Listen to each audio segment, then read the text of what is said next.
Good morning, YouTube. What is the date? It is the 28th of September, 2019, and these are your morning announcements. I have Batman and the lovely and talented Mr. Hug with me this morning. We both are still sick, but I feel much better. You feel better, don't you? Yeah. So Rick and I, we're definitely on the road to recovery here. Actually got a halfway decent night's sleep last night. Still got the cough, but it's like productive. It's not like a dry hacking cough for me.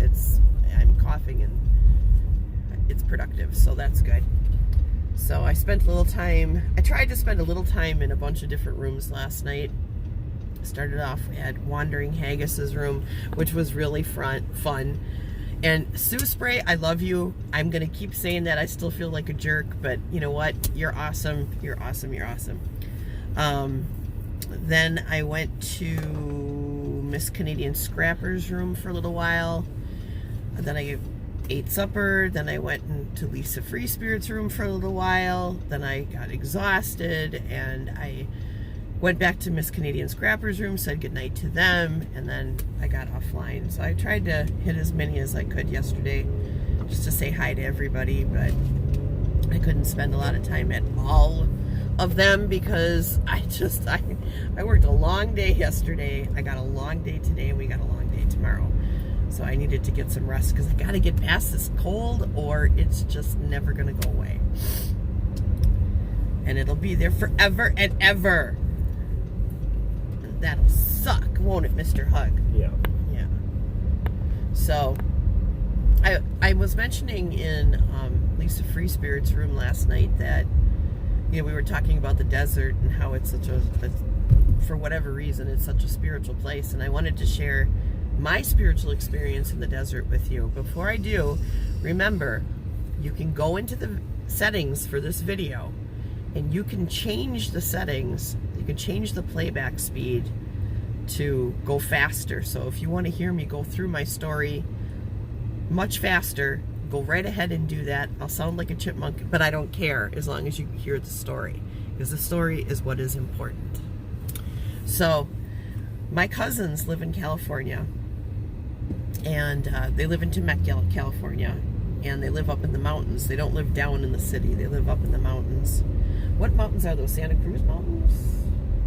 Santa Clara's? Deluz Mountains, okay. And they have a nice big piece of property up there. They have avocado groves there.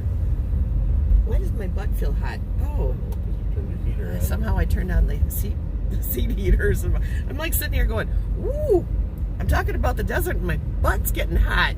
This must be something. This is a sign. No, I just hit the on button for the seat warmers. Anyways, so they live up in this beautiful house up in the mountains. Got these beautiful avocado groves. They've got a big section that's just desert. You see like all the prickly pear cactuses and stuff like that. And Rick and I were up there visiting. We took like a little mini vacation and we were there. And I woke up in the morning and went and made a cup of coffee. And at the time they had a dog. And the dog was kind of begging to go outside, a little basset hound. She was really cute.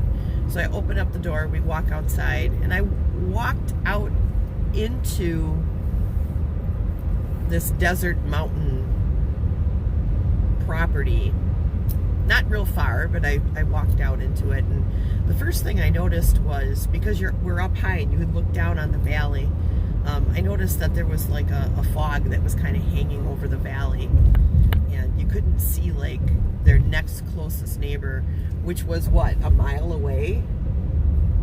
Like you could see from up on top of this mountain, you could see almost a mile away, and that's where their next closest neighbor was, and you couldn't even see their property. I thought, wow, that's really cool. Because this morning mist was hanging over the valley. It was very beautiful. But there was also kind of a misty fog in the air in general, and so the sky and the sand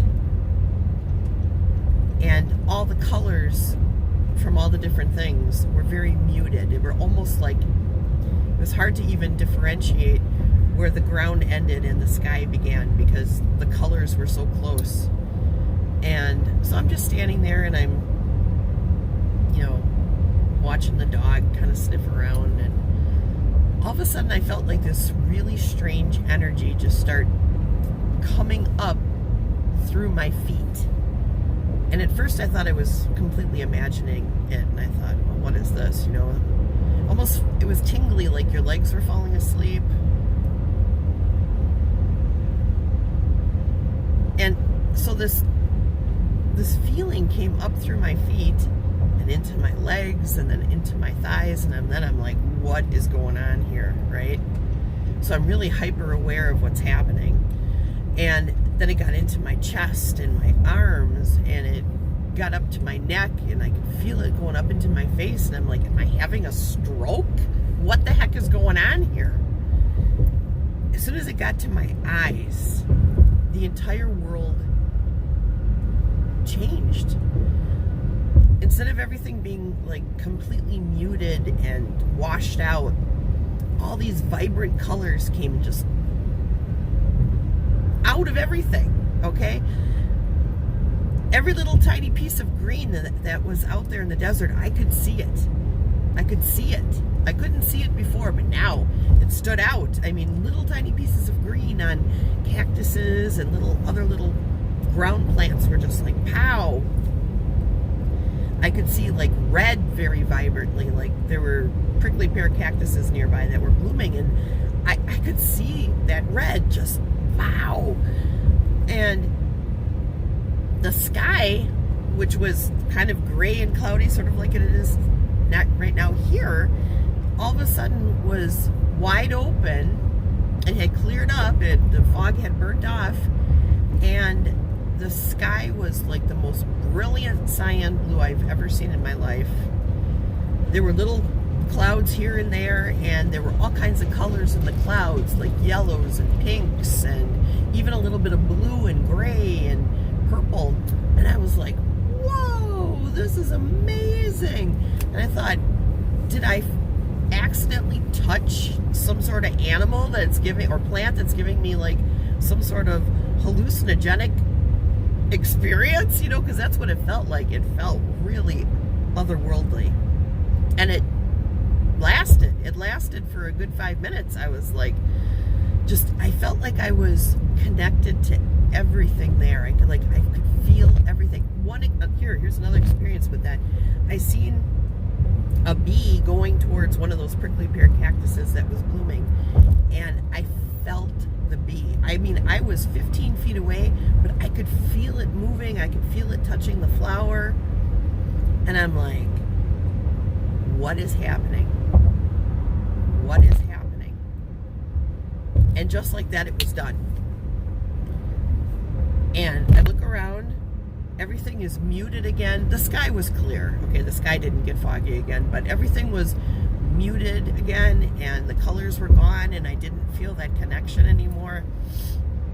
So I went into the house with the dog, and I went down. Rick and I were staying in the lower level bedroom, and I went in there, and I'm like, Rick, I just had this crazy experience, and I told him about it, and he just looked at me like I was nuts. But to this day, I don't know exactly what I was experiencing. I don't know what that was. I felt just a very, a deep connectedness with everything and everyone. It was like I understood fully that everything that's in this world is made of the same stuff. That was my takeaway from that experience, and that everything is connected and everything is important. Everything is important and nothing is important all at the same time. So that was my spiritual experience in the desert, and it was a life-changing moment for me, because after that happened, I had that very same type of experience in other places. I had it up at Copper Falls National Park, or State Park, up in Wisconsin here,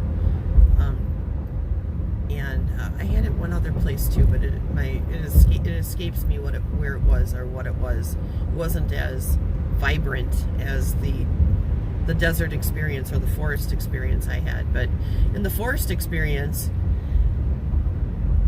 8 hours after I had hiked through this forest with this beautiful river that winded through it that led to a waterfall, 8 hours after I had that experience, I closed my eyes and saw it so vibrant and clear. It was like I was still standing there in the forest. And I had that same energy feeling, that same connectiveness going on. And yeah, so I feel like that is like when my, how do I explain this? I feel like that was when my empathy opened up in me, you know?